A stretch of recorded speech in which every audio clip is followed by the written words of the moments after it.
భక్తి భావంతో పాటు సేవాభావాన్ని పెంపొందించిన మహనీయులు సత్యసాయిబాబా అని సంగారెడ్డి జిల్లా అదనపు కలెక్టర్ చంద్రశేఖర్ అన్నారు. జిల్లా యువజన క్రీడల శాఖ ఆధ్వర్యంలో ఆదివారం సంగారెడ్డి జిల్లా కలెక్టరేట్ కార్యాలయ సమావేశ మందిరంలో ఏర్పాటు చేసిన శ్రీ సత్యసాయిబాబా 100వ జన్మదినోత్సవ వేడుకలకు ముఖ్య అతిథిగా హాజరై ఆయన చిత్రపటానికి పూలమాలలు వేసి ఘనంగా నివాళులర్పించారు. ఈ సందర్భంగా అదనపు కలెక్టర్ చంద్రశేఖర్ మాట్లాడుతూ భగవాన్ సత్యసాయిబాబా తన భక్తులలో ఒకవైపు భక్తి భావాన్ని పెంపొందిస్తూ మరోవైపు అనేక రకాల సేవా కార్యక్రమాల ద్వారా సేవలందించి కనిపించే దైవంగా గుర్తింపు పొందారని తెలిపారు. సత్యసాయిబాబా విద్య, వైద్యపరంగా చిన్నపిల్లల నుండి వృద్ధుల వరకు అనేక రకాల సేవా కార్యక్రమాలు చేపట్టినట్లు తెలిపారు.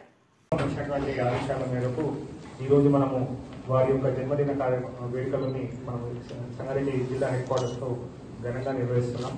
ఈ కార్యక్రమానికి నోడల్ డిపార్ట్మెంట్ అయినటువంటి youth and sports welfare department గారికి, అట్లాగే చేసినటువంటి BDSC కార్పొరేషన్ PD మెహ్మా గారికి, సో సత్యసాయి బాబా ఆధ్వర్యంలో వారి యొక్క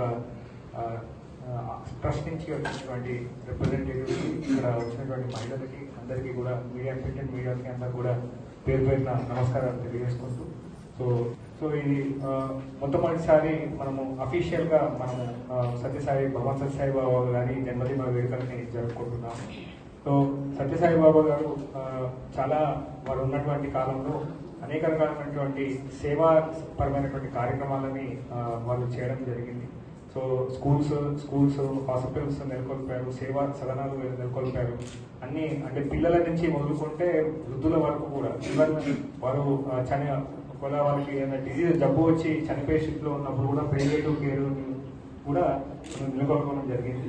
మన పుట్టబర్తిలోనే కాదు, దేశంలోనే కాదు, రాష్ట్రంలోనే కాదు, అనేక ప్రపంచంలో కూడా చాలా మంది భక్తులు చాలా చాలా ఆశ్రమాలన్నీ కూడా నెలకొల్పడం జరిగింది. సో దీన్ని మనం అందరం కూడా ఒక స్ఫూర్తిగా మనం తీసుకోవాలి. ఎక్కడైతే అంటే దీని వారి స్పిరిచువాలిటీ ప్లస్ వాళ్ళ సర్వీస్ అనేది ఎప్పుడైతే మనకు ఒక సమ్మిళితంగా ఎప్పుడైతే అది వస్తుందో అప్పుడు అది మనకు సొసైటీలో దాని మార్పు అనేది కనబడుతుంది అనేది ఒక చాలా ఉదాహరణ మన భగవాన్ శ్రీ సత్యసాయి బాబా గారు. సో జనరల్గా మనం వాళ్ళ స్పిరిచువాలిటీలో ఉన్నప్పుడు అయితే అన్ని ఓన్లీ స్పిరిచువాలిటీ దేవుని గురించే మనం చెప్తా ఉంటాం. సర్వీస్ లో సేవ చేసే వాళ్ళేమో ఓన్లీ సేవ గురించే మాట్లాడుతూ ఉంటారు. కానీ ఎప్పుడైతే స్పిరిచువాలిటీని సేవతోటి ఎప్పుడైతే మనం అనుసంధానిస్తామో అప్పుడు మనకు దైవత్వం అనేది కనబడుతుందనే దానికి గొప్ప ఉదాహరణ మన భగవాన్ శ్రీ సత్యసాయి బాబా గారు. ఆ విధిని ఆ దైవత్వాన్ని మనం అందరం కూడా అలవర్చుకోవాలి. సేవా హృదయంతో, సేవా తత్పరతోటి మన సమాజంలో ఉన్నటువంటి అత్యల్ప వర్గాలకి మన యొక్క సేవని అందించాలనే సంకల్పంతో మనము ముందుకెళ్ళాలి. సో వారి యొక్క ఆశయాలని అందరం కూడా మనం ముందుకు భావితాలకు తీసుకువెళ్ళాలి. మనం స్వయంగా అలవర్చుకున్నట్టయితే సమాజంలో ఇటువంటి భేషజాలు కానీ అసమానతలు కానీ అవన్నీ కూడా లేకుండా ఉండడానికి, మంచి సమాజం ఏర్పడడానికి మనం కృషి చేసిన వాళ్ళం అవుతాం. సో యాక్చువల్ మినిస్టర్ గారికి సేవ వస్తున్నారు.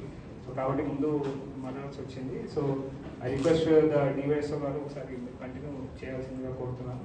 సో ఈ ప్రోగ్రామ్కి నన్ను ఆహ్వానించి ఈ కార్యక్రమాన్ని నన్ను భాగస్వామ్యం చేసినందుకు ట్రస్ట్ సభ్యులకి, సో వారి యొక్క బృందానికి అందరూ కూడా పేరు పేరున నమస్కారాలు తెలియజేస్తున్నాను. Thank you. మరిన్ని అప్డేట్స్ కోసం మా ఛానల్ని సబ్స్క్రైబ్ చేయండి.